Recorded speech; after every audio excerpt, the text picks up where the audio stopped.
June is Pride Month, and we're going to be sharing some testimonials this month, mostly from queer folks in our church and with our sister churches about their religious and faith experience, their maybe transition or transformation, and how they understood who they are as queer folks and related to the scriptures or their faith or how they grew up. I am a cisgendered heterosexual female. My pronouns are she, her, and I consider myself an ally. And I have had an evolutionary journey in relationship to LGBTQIA inclusion. And so I'm going to share a little bit. I grew up in a small rural town in central eastern California. We didn't talk about gay people or queer identity, definitely didn't have the acronym of LGBT at that point, that's all it was. And I don't think I knew gay people, at least I didn't know that I knew gay people. My first association with somebody who was gay is one that is hard for me to tell. And that is that a friend of mine, a peer, had an uncle who she called Fairy Larry. It makes me sick just thinking about that terminology and how pejorative and harmful it is, but that's what I knew. I don't know that I called him Fairy Larry, certainly not to his face, but that was sort of the identity that I had mixing in my head. And I didn't learn explicitly in the schools or even from my family, definitely not in my church, about how to think about queer folks. And at that point also it was probably just gay folks, or maybe gays and lesbian. We've sort of reappropriated the term queer as a positive, all-encompassing umbrella term for the queer community, though there are certainly folks who grew up in a different time and era who still find that term hard to swallow and definitely won't use it for themselves. But generally, queer is a positive term these days. So anyway, we didn't have the language for it, and I don't think I would have thought of myself as hateful or anti-gay, but I definitely wasn't an ally. And then I went to college, and one of the cousins that I was closest to, there's 12 of us, one of the 12 came out to me as gay, and I had no idea what to do with that, because the things that I thought about gay people, the things that I had sort of picked up like lint or dog hair culturally that just sort of stuck to me, the things I thought I knew did not align with this cousin that I knew and loved personally. And so I had to do my reckoning, my reconciliation of what I thought gay people were versus who they actually were, and to sort of start to understand and be curious and ask questions. And so I did all of this internal work and had conversation partners so that I could grow and be accepting of my cousin and loving and compassionate of him, even as I was trying to still deal with this other stuff, that stuff of bias and prejudice and homophobia. And then in my second year of college, I was working in the dorms, and I had a boss who was a lesbian, and her boss was a lesbian, and a couple of my peers who were in the dorms with me were lesbians. And I realized, oh, my freshman year of college, I dealt with my gay bias, but I hadn't dealt with my lesbian bias.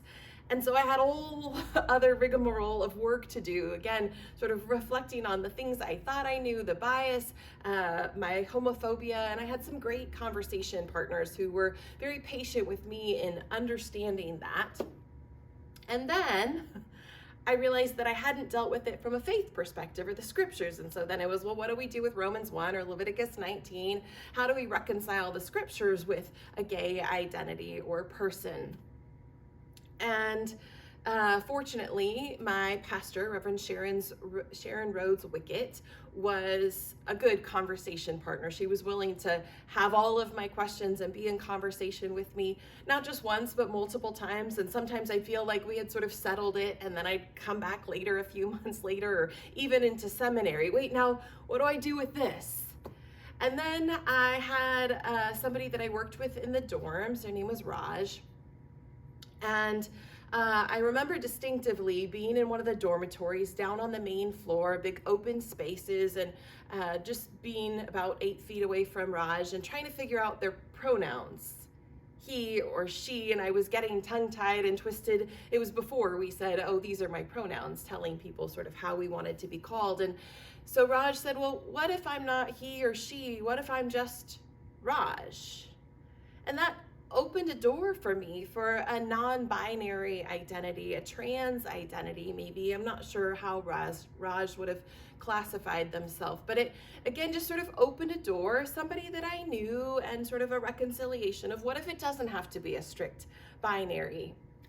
Now, I was a sociology major, and so we dealt with culture and how we are raised and nature versus nurture and gender bias and gender identity and gender roles and all of those things. And so I've had a whole exploration of gender identity and have my own thoughts and conclusions and continued learning about trans identity.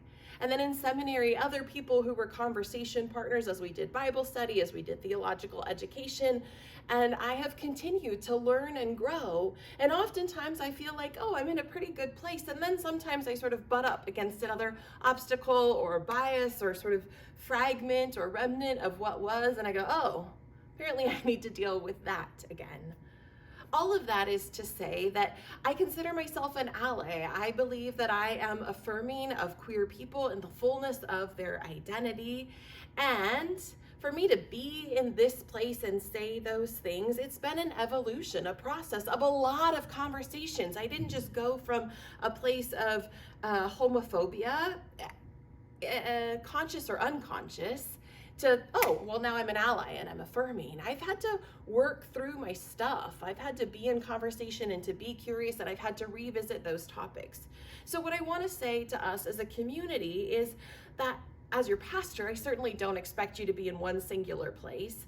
I don't need you to get to the sort of checking certain boxes. My hope is, over and over again, is that we are curious, that we're willing to engage in a conversation. And if you need a conversation partner, I'm happy to be that. Some of us have said, well, you know, the scriptures say certain things, or people say the scriptures say certain things, but that's not what I believe about gay people. I believe gay people are, you know, beautifully and wonderfully made, or they're whole people, or they have the same rights as everybody. And so those scriptures, I just sort of ditch them. I don't even bother with them. That's definitely a path many of us have taken. There are ways to actually deal with the scriptures in ways that isn't just sort of shelving them, but actually sort of working through them. If you want to do some of that work, I'm happy to have that conversation. If you come from a place where you say, you know, what I've always known and believed about gay people is that it's sinful and that God doesn't want it and that it's a problem for this and that and the other thing. So how on earth, Debbie, could you proclaim anything besides that, especially as a pastor? I'm happy to have that conversation. And if you say, I'm continuing to evolve and learn, and I too consider myself an ally, and I'm open and affirming, and I know there's more ways that I can grow and learn and be compassionate, what other resources might there be from a faith perspective or not? I'm happy to have that conversation. I hope that we are learning and growing. And this Pride Month, as we're hearing stories from folks, I hope that we are curious and open to the ways that they might open our hearts and our minds to better understanding and deeper relationships. Take care, friends.